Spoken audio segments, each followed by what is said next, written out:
नमस्कार। आज की ब्रेकिंग न्यूज में आप सभी का बहुत स्वागत है। आपके साथ मैं हूं दीपिका और चलिए बुलेटिन की शुरुआत करते हैं इस वक्त की ब्रेकिंग न्यूज के साथ, जो शिवपुरी से आ रहा है, जहां पे 1 करोड़ की हेराफेरी का बड़ा खुलासा हुआ है। खनिया थाना विकास खंड शिक्षा कार्यालय का पूरा मामला है। 2018 से 19 और 19 से 2024 तक का ये फर्जीवाड़ा, 6 कर्मचारियों के खिलाफ एफआईआर दर्ज कर ली गई है। जिले के खनिया थाना विकास खंड शिक्षा अधिकारी कार्यालय में एक बड़ा फर्जीवाड़ा सामने आया है। इस फर्जीवाड़े में करीब 1 करोड़ रुपए के आसपास की हेराफेरी करके सरकार को चूना लगाने का काम को अंजाम दिया गया। सरकारी कर्मचारियों के इस फर्जीवाड़े को बाकायदा 6 साल तक इन्होंने अंजाम दिया है और सरकार की आंखों में धूल झोंक कर 1 करोड़ रुपए की राशि डकार गए हैं। इस मामले में जिला कलेक्टर शिवपुरी ने 6 कर्मचारियों के खिलाफ एफआईआर दर्ज करवाने के बाद जांच शुरू कर दी है और विकासखंड शिक्षा कार्यालय से जुड़े इन 6 कर्मचारियों पर आरोप है कि इन्होंने करीब 1 करोड़ रुपए की सरकारी राशि का गबन किया। आरोप है कि इन लोगों ने सरकारी राशि का फर्जीवाड़ा करके डकारने वाले कर्मचारियों ने 2018 से 19 और 2024 से 25 तक अलग अलग खातों में राशि ट्रांसफर करके खूब चांदी काटी है। अतुल गौड़ ज्यादा जानकारी के साथ जुड़े हैं। अतुल, इतना बड़ा फर्जीवाड़ा आखिर कैसे खुलासा हुआ, क्योंकि 6 सालों से चल रहा था?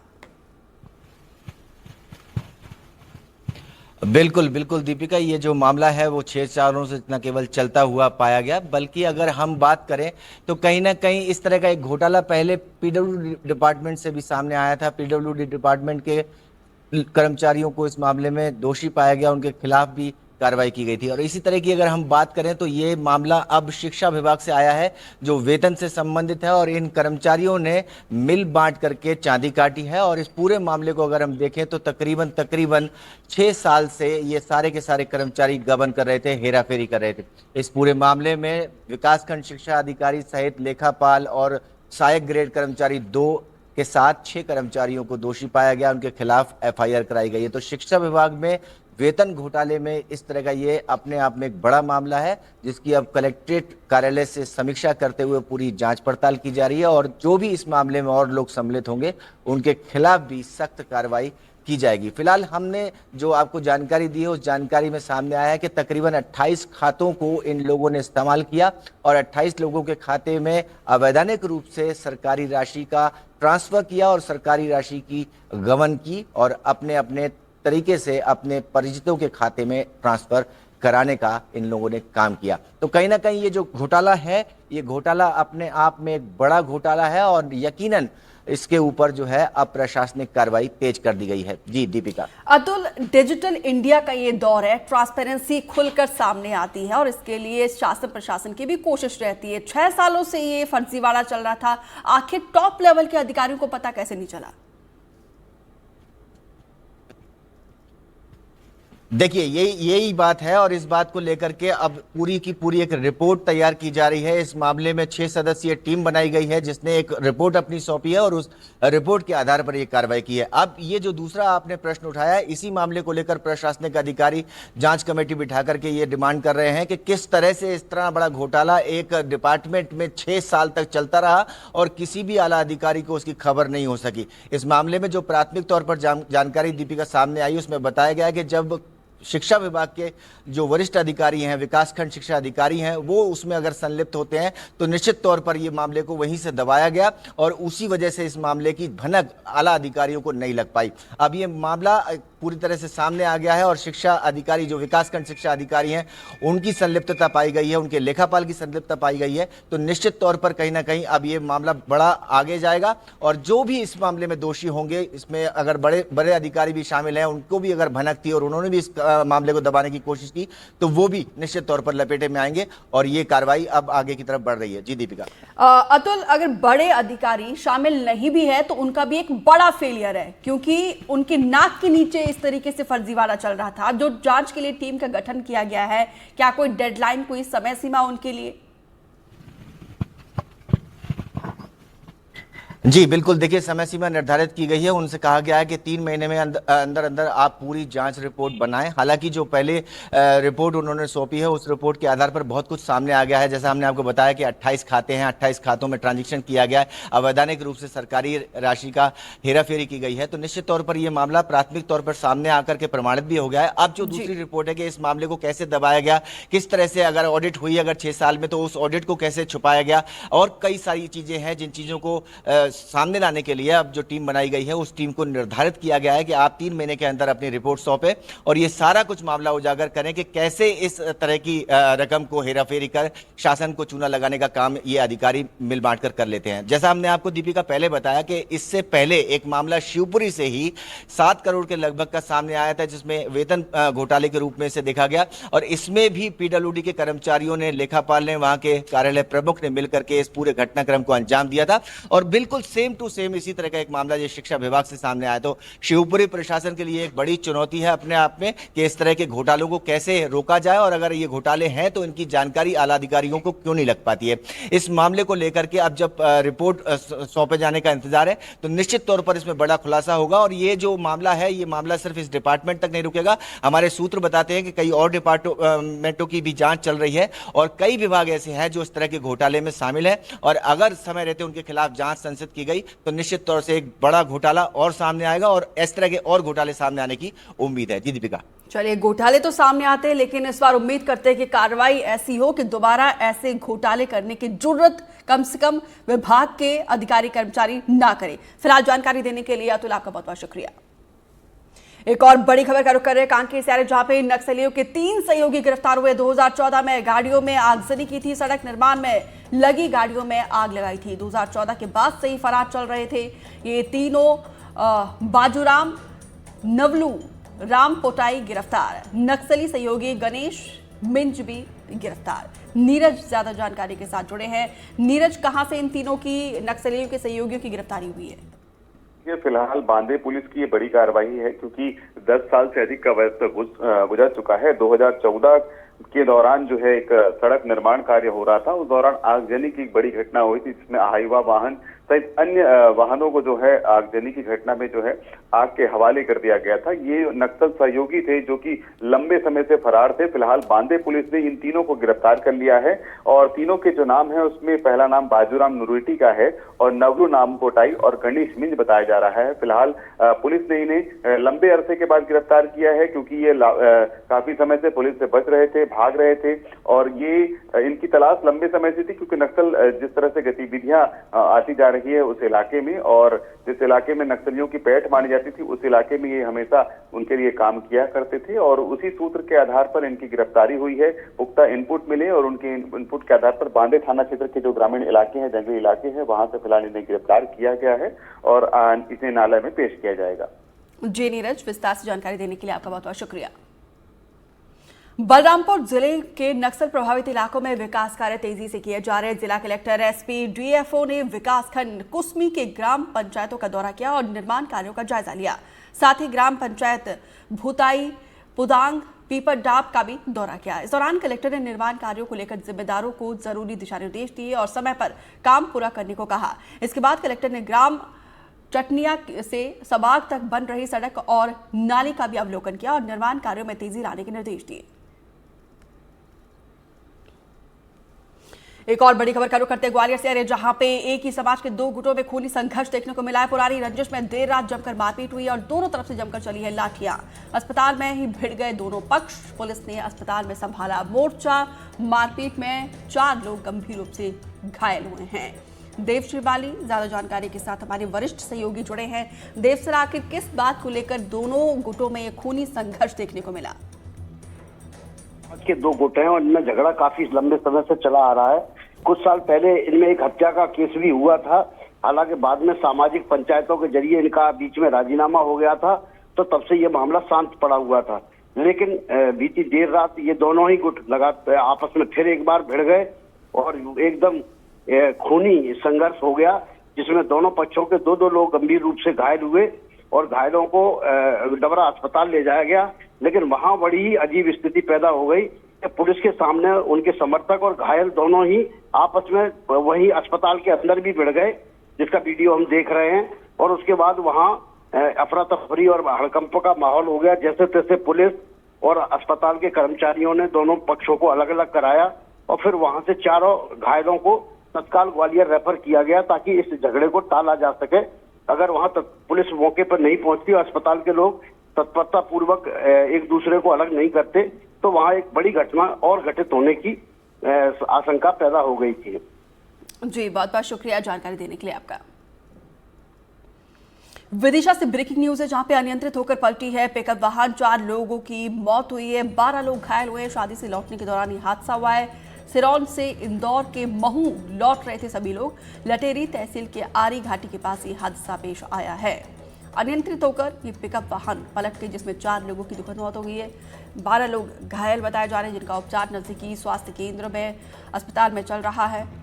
सिरौन से इंदौर के महू लौट रहे थे ये सभी लोग। अचानक ही हादसे का शिकार हो गए। अनियंत्रित होकर ये पिकअप पलट गई है।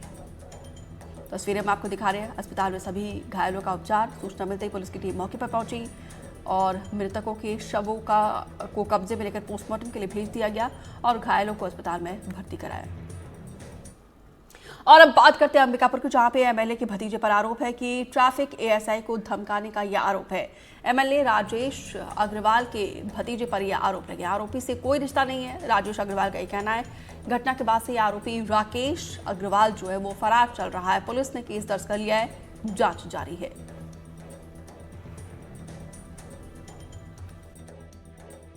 एक सफ़ेद कलर का पिकअप उधर से लखनपुर से आया बिना नंबर वाली। उसको रोक के पूछे, भैया आपका कागजात है क्या? तो बोला कि ड्राइवर चालक बोला नहीं है। तो चालान कटाना पड़ेगा आपका, ऐसे बोले। नंबर बताओ, उसे नंबर बताया हो CG 15 AC 1123 बताया। इसके बाद में उसको ई मशीन से हम चेक किए तो उसमें उसका फिटनेस फेल था और प्रदूषण फेल था। पिछला जो चालान था वो पेंडिंग था। शिकायत में थाना लखनपुर में जाके अपराध कायम कराया हूँ उसके खिलाफ में। अब कार्रवाई क्या होगा उसको आगे तक जानेगा। आप क्या चाहते हैं? मैं तो जो कार्रवाई करना था कर दिया मेरे तरफ से। अब जो विवेचक जो कार्रवाई करेगा, जांच पड़ताल होगा। जो ट्रैफिक हवलदार और राकेश कुमार का जो विवाद हुआ है, राकेश न तो मेरा भतीजा है, न मेरे परिवार का सदस्य है, न मेरे परिवार में कोई ऐसा व्यवहार करने वाला लड़का है।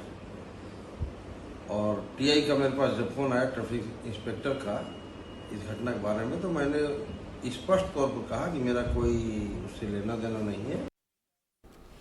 भोपाल गैंगरेप केस से जुड़ा हुआ बड़ा अपडेट निकलकर सामने आया। केस को लेकर जांच के घेरे में इंदौर पुलिस। 8 अप्रैल को फरहान ने रेप की वारदात को अंजाम दिया था। पीड़िता के इंदौर वाले घर में घुसकर रेप की वारदात को अंजाम दिया था। भोपाल डीसीपी जोन ने पत्र लिखा है, आखिर कार्रवाई क्यों नहीं की गई।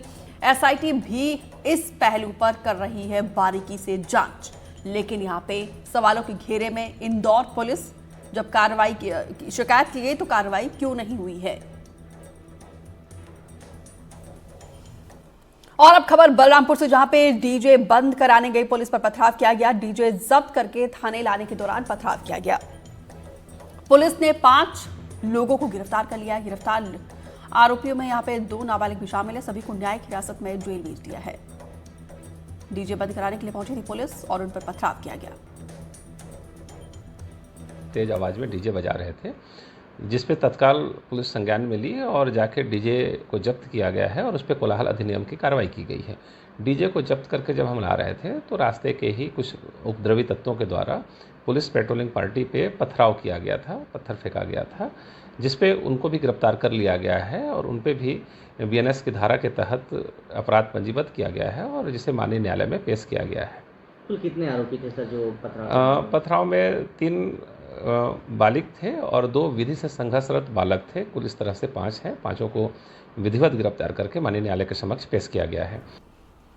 ग्वालियर से खबर है, जहां पे दुकान में आग लगने से हड़कंप मच गया। ग्राहकों और दुकानदारों ने भागकर अपनी जान बचाई। काफी मशक्कत के बाद से यहां पे आग पर काबू पा लिया गया। दुकान में सिलेंडर से आग लगने की खबर निकल कर सामने आई है। मोती तबेला चौपाटी की दुकान में आग का मामला, जहां पे देखिए आग लगने से अफरा तफरी का माहौल। राहत की बात है कि इस हादसे में कोई हताहत नहीं हुआ है, लेकिन काफी नुकसान का आकलन इस घटना के बाद सिलेंडर में आग फैलने से ये हादसा हुआ है।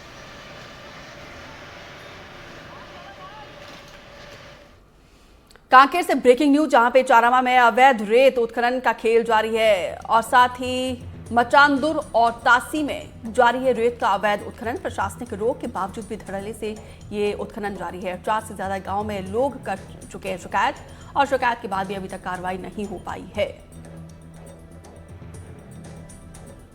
और अब खबर बेमेतरा से, जहां पे जिले में आंधी तूफान ने काफी तबाही मचाई। सबसे ज्यादा नुकसान किसानों को हुआ है। आंधी तूफान के चलते खेत में लगी सब्जियां खराब हो गई है। केला, पपीता, आम, मुनगा को भी नुकसान पहुंचा है, जिससे किसानों को लाखों का नुकसान हुआ है। किसानों को चिंता सता रही कि नुकसान की भरपाई आखिर कैसे होगी। हमारे संवाददाता सुजीत शर्मा ने ग्राम हडगाम पहुंचकर किसानों से बातचीत की, उनकी समस्या को, उनकी परेशानी को जानने की कोशिश की। आंधी तूफान से अगर सबसे ज्यादा किसी को नुकसान हुआ है तो वो है किसानों को। किसानों की जो फसल है, केले, पपीते और मुनगा सहित अन्य फसल पूरी तरह से बर्बाद हो गए हैं। मैं इस वक्त बेमेतरा जिला मुख्यालय से लगभग 10 किलोमीटर दूर स्थित हड़गांव आया हुआ हूं और एक ही किसान के खेत में हूं।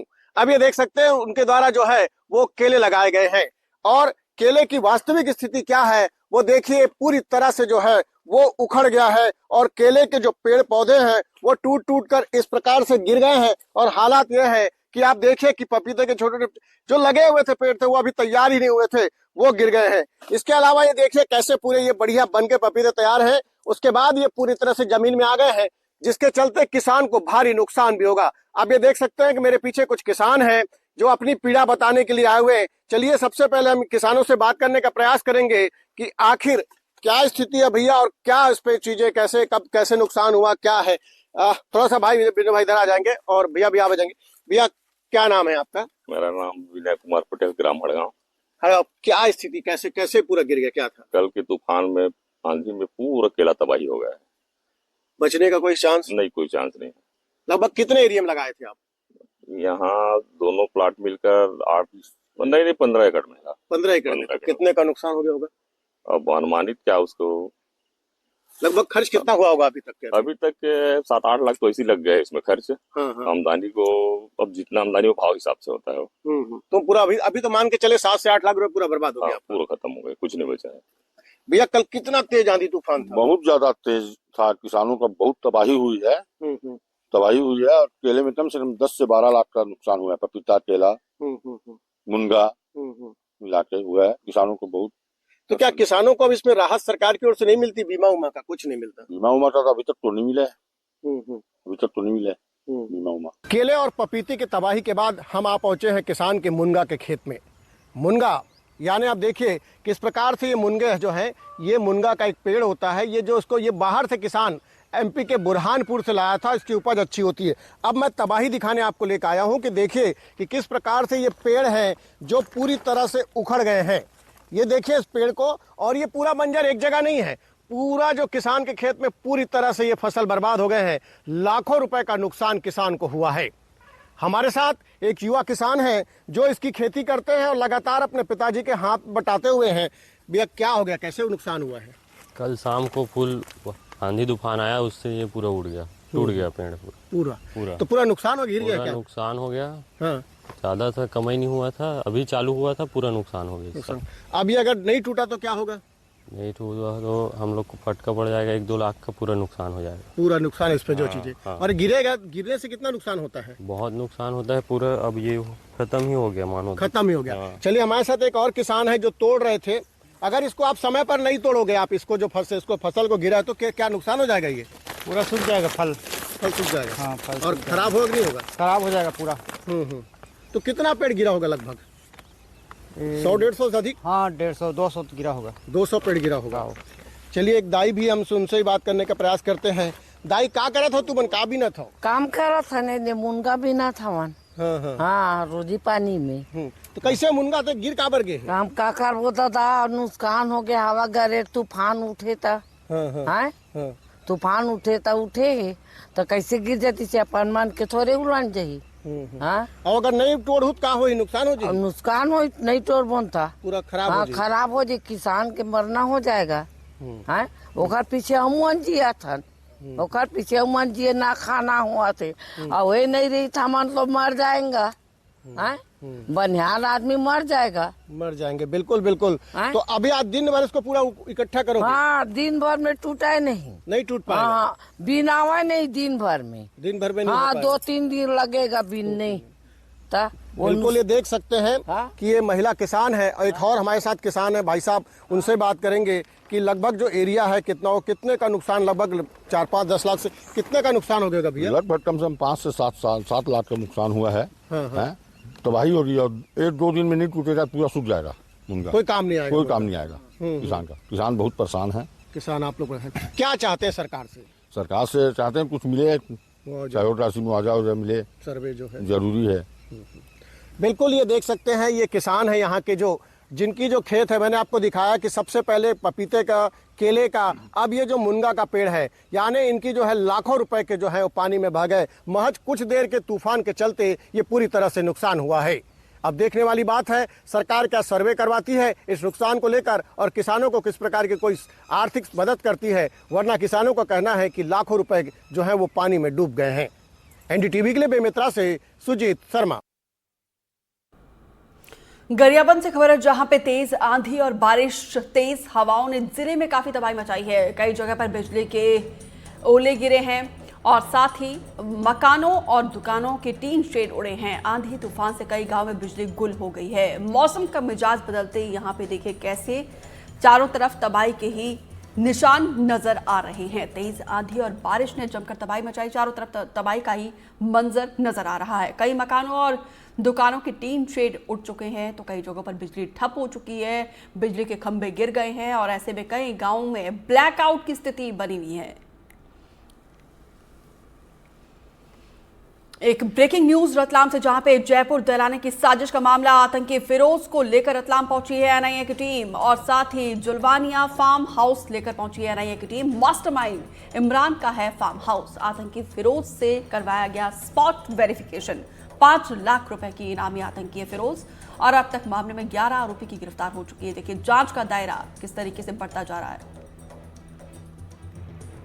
साजिद खान ज्यादा जानकारी के साथ जुड़े हैं। साजिद, क्या जानकारी इस पूरे मामले में? जी देखिए, जयपुर दिलाने की साजिश जो मामला था उसमें 10 आरोपी जो है पहले गिरफ्तार हुए थे और अभी 2 अप्रैल को ही जो एक और जो आतंकी था जिसके ऊपर 5 लाख रुपए का जो है एनआईए ने राजस्थान एनआईए ने इनाम घोषित किया था, फिरोज सब्जी, उसको गिरफ्तार किया गया था और उसी को लेकर के एनआईए की टीम और राजस्थान पुलिस की टीम जो है वह रतलाम पहुंची है और जहां से फिरोज सब्जी वाला को गिरफ्तार किया गया था वहां स्पॉट पर उसकी बहन के जो वहां घर लेकर जाएगा और वहां से उसके बाद जो है जिस पूरे मामले का जो मास्टरमाइंड था उसके यहाँ पर जो है टीम जो है उसको लेकर के पहुंची थी और वहां के फार्म हाउस को जो है स्पॉट जो वेरिफिकेशन वो भी कराया गया है और अभी जो है रतलाम के थाना स्टेशन रोड में जो है वो उस पर पूछताछ जो है अभी चल रही है। जी बहुत बहुत शुक्रिया साजिद जानकारी देने के लिए। प्राचीन काल में कुएं और बावड़ी पेयजल के प्रमुख स्रोत हुआ करते थे। रीवा में ऐतिहासिक बावड़ी मौजूद है, लेकिन देख रेख के अभाव में बावड़ी का हाल बदहाल हो चुका है। रीवा में अजब कुमारी बावड़ी है जो कि 200 साल पुरानी है, लेकिन साफ सफाई नहीं होने की वजह से बावड़ी के अस्तित्व पर सवाल खड़े उठ रहे हैं। इस पर देखिए एक रिपोर्ट। इस समय एक ऐतिहासिक धरोहर अजब कुंवारी, गर्मी के मौसम में जब रीवा राज की राजकुमारियां महारानियां दोपहर को स्नान के लिए आती थी तो इसी जगह पर आती थी। कल्पना करिए उस समय यहाँ पर क्या गौरव रहा होगा, क्या अतीत रहा होगा जिस जगह गर्मी के मौसम में महारानी नहाया करती थी। लेकिन नगर निगम बड़े बड़े दावे कर रहा है, लगातार गर्मी के मौसम में साफ सफाई की बात हो रही है। आपकी स्क्रीन पर कोरेक्स की बोतलें ये बताने के लिए पर्याप्त है यहाँ पर किस तरीके से देखभाल हो रही है। अंदर का नजारा भी हम आपको जरूर दिखाएंगे। पानी यहाँ पर दिखाई दे रहा है चारों तरफ, जिस तरीके से यहाँ पर बावलियां के खिड़कियां बनी हैं, ये बता रही हैं कि इसका अतीत कितना वैभव था। फिलहाल पानी को देखकर साफ तौर से कहा जा सकता है कभी भी इस पानी की यहाँ पर निकासी नहीं हुई, इस बावली की सफाई नहीं हुई। अगर इस बावली की सफाई हो जाए तो निश्चित रूप से एक ऐतिहासिक धरोहर की देखभाल तो होगी ही, दूसरी तरफ आसपास के इलाके के लोगों को गर्मी में एक पानी का एक बेहतर साधन भी उपलब्ध हो जाएगा। हमारे साथ 5वीं पीढ़ी इस मंदिर की देखभाल करने वाले सुरेश कुमार जी हैं। सुरेश चंद जी, बावली की सफाई कब से नहीं हुई? ये हमारे याद में तो कभी हुई नहीं है, क्योंकि हमारा पूरा बचपना बीत गया। अब क्योंकि बुढ़ापे की वो पहुँच रहे हैं, उसके बाद भी आज तक इसकी सफाई तो हम कभी देखे ही नहीं। जो यहाँ पर पानी रहता था बावली का, गर्मी के दिनों में पर्याप्त रहता था, किस काम इस्तेमाल होता था? इसका पानी लोग पीने के लिए भी होता रहा, वो भगवान के पूजा के लिए भी इसका पानी जाता था। फिर सीढ़ियाँ क्यों बंद कर दी गई? सीढ़ियाँ तो इसलिए बंद की कुछ अफवाही तत्व वगैरह अंदर घुसते रहे, तो हम दारू पिए, जुआ खेलें, इसलिए इसको बंद करा दिया गया रहा। क्या चाहते हैं आप? हम चाहते हैं मंदिर मतलब इसकी बावली की साफ सफाई हो जाए, पानी मतलब उपयोग करने हेतु हो जाए और सुरक्षित हो जाए। ये थे हमारे साथ सुरेश चंद जी, जिनका कहना था अगर बावली की सफाई हो जाएगी तो निश्चित रूप से इलाके के लोगों को गर्मी के समय में असुविधा होगी। वहीं सबसे बड़ी बात, मंदिर में जो पानी इस्तेमाल होता है वो बेहतर पानी मिलेगा। एनडीटीवी के लिए मैं जावेद अंसारी। हमारी 2-3 बहुत ऐतिहासिक स्ट्रक्चर है, जैसे आपने बोला, एक अजब सिंह की बावड़ी है, लक्ष्मण बाग में हमारी एक बावड़ी बनी हुई है, एक जो कलेक्ट्रेट का कैंपस है उसके सामने एक बावड़ी बनी हुई है, एक झिरिया कुंड भी बावड़ी नुमा स्ट्रक्चर ही है, जिसकी अभी 2-3 दिन पहले ही बहुत अच्छे से सफाई की गई है। जो अजब कुमारी जो बावड़ी है 27 नंबर वार्ड हमारा आता है, उसमें है जस्ट मेडिकल कॉलेज के हॉस्टल के पीछे। तो उसमें भी हमने एक प्लान अभी डेवलपमेंट का बना लिया है और उसको मुझे लगता है आगामी 1-2 दिन में ही उसका टेंडर होने जा रहा है। उसमें पार्किंग से लेके बाउंड्री वॉल से लेके अंदर पार्क का डेवलपमेंट, वो पूरे स्ट्रक्चरल डेवलपमेंट उसका लिया हुआ है, ताकि वो एक संरक्षित स्मारक के रूप में उसका डेवलपमेंट हो। इस बुलेटिन में मेरे साथ इतना ही। आगे देखिए हमारा खास शो बोलने से बदलेगा।